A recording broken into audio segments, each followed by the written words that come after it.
আসসালামু আলাইকুম। স্বাগত জানাচ্ছি দৈনিক খবর বাংলার সংবাদে।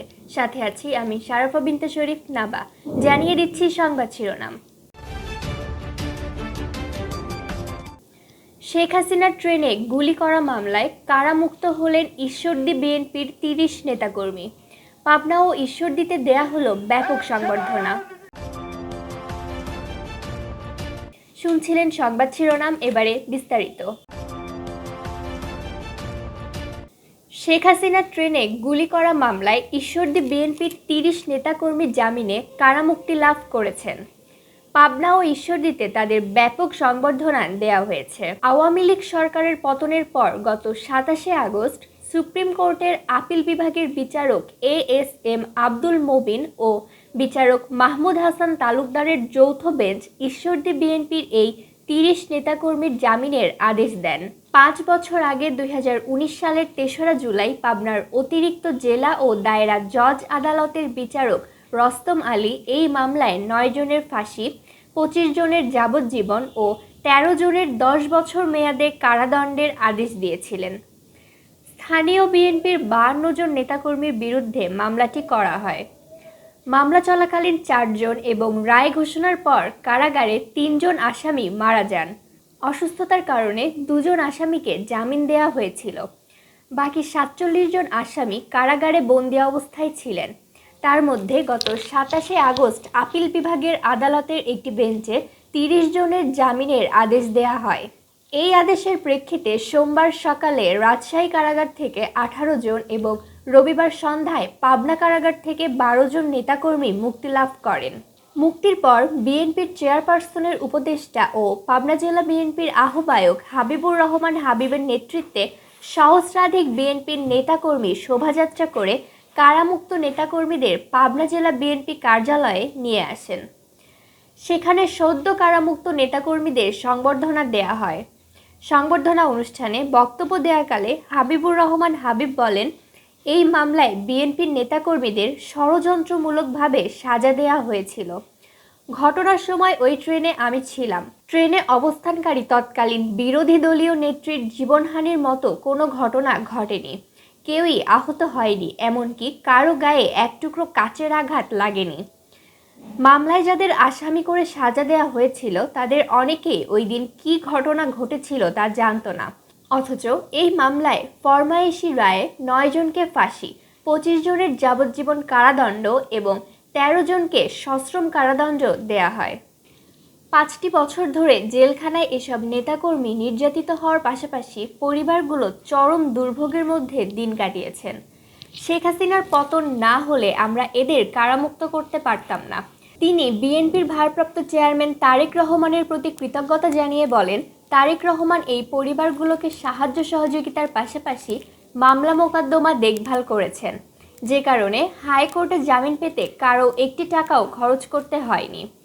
এই সংবর্ধনা অনুষ্ঠানে সভাপতিত্ব করেন পাবনা জেলা বিএনপির সদস্য সচিব অ্যাডভোকেট মাকসুদুর রহমান মাসুদ খন্দকার।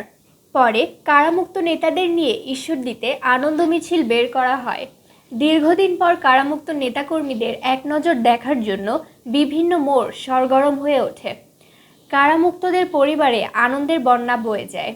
সুপ্রিম কোর্টের অ্যাডভোকেট জামিল আক্তার এলাহি জানান, ৩০ বছর আগে তৎকালীন বিরোধী দলীয় নেতা ও সাবেক প্রধানমন্ত্রী শেখ হাসিনাকে বহনকারী ট্রেনে হামলা ও গুলিবর্ষণের মামলায় ২০১৯ সালের ৩রা জুলাই এক ফরমায়েশি রায় দেন পাবনার অতিরিক্ত দায়রা জজ আদালতের বিচারক রুস্তম আলী।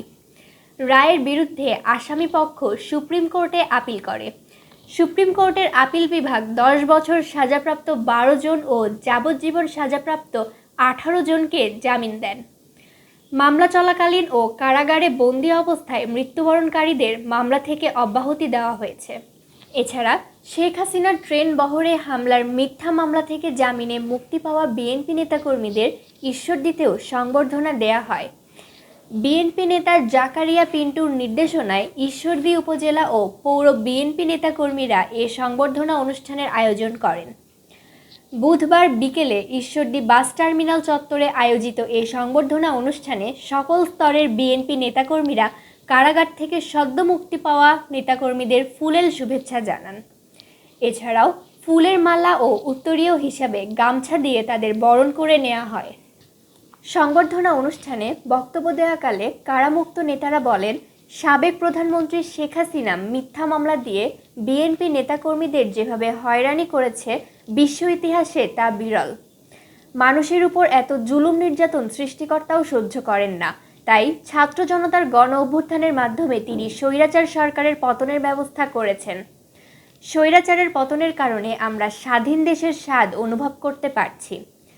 হাসিনা সরকার ক্ষমতায় থাকলে হয়তো কোনোদিন আমরা কারাগার থেকে মুক্ত হতে পারতাম না, খোলা আকাশের আলো বাতাসে আসতে পারতাম না। দেশের চলমান সরকার ও আইন ব্যবস্থায় পরিবর্তন এসেছে, তাই আমরা জেলখানা থেকে মুক্ত হয়ে নিজ বাড়িতে পরিবারের সাথে থাকতে পারছি।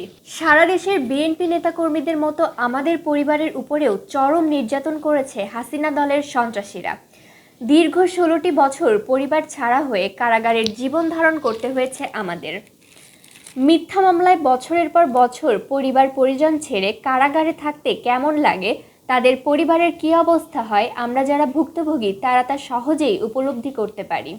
তাই বর্তমান সরকারের কাছে আমাদের আকুল আবেদন, বিগত স্বৈরাচার সরকারের আমলে মিথ্যা মামলায় গ্রেফতার করে বছরের পর বছর যাদের কারাগারে আবদ্ধ রাখা হয়েছে, যত দ্রুত সম্ভব এসব মিথ্যা মামলা প্রত্যাহার সহ তাদের কারামুক্ত করার ব্যবস্থা নিন। অনুষ্ঠানে ঈশ্বরদী পৌর যুব দলের নেতা আনিসুর রহমান, বিএনপি নেতা আমিনুল ইসলাম আমিন, ছাত্র দলের সাবেক সাধারণ সম্পাদক তুইন বিন সিদ্দিক, বিএনপির সাবেক সভাপতি ফজলুর রহমান, জাসদ নেতা রবিউল ইসলাম রবি সহ ঈশ্বরদী উপজেলা বিএনপি ও পৌর বিএনপি অঙ্গ সহযোগীদের সংগঠনের নেতাকর্মীরা উপস্থিত ছিলেন। শেষ করছি আজকের মতো। আগামী দিনের সংবাদ শোনার আমন্ত্রণ রইল। ধন্যবাদ।